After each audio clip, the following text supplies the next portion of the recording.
Every night, as the moonlight spills into my room, the shadows begin their slow, creeping dance. At first, I thought it was just my imagination, the result of too many late-night horror movies. But it became hard to ignore when every time I blinked, they seemed to inch closer, whispering secrets that only I could decipher. It was on one particularly quiet night that I realized they weren't just moving, they were watching, waiting for something. My heart raced as I tried to convince myself it was nothing, just a trick of the light, but deep down, I knew there was more to it. The whispers grew louder, a cacophony of hushed voices speaking in unison, telling me things about my past I had long forgotten. They knew about the accident, the one I barely survived, and the guilt that weighed me down ever since. The shadows seemed to feed off my fear, growing bolder with each passing second. Desperate to escape their grasp, I covered my eyes, hoping that darkness would drown out their voices.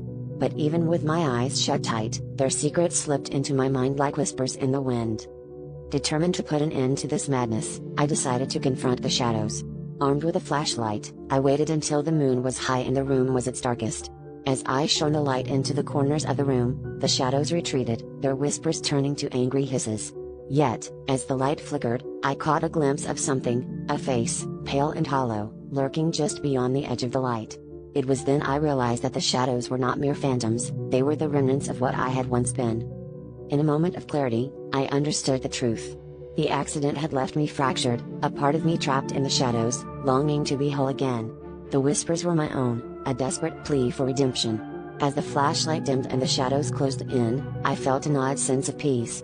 The last thing I heard before the darkness enveloped me was a whisper, soft and familiar, "Welcome home."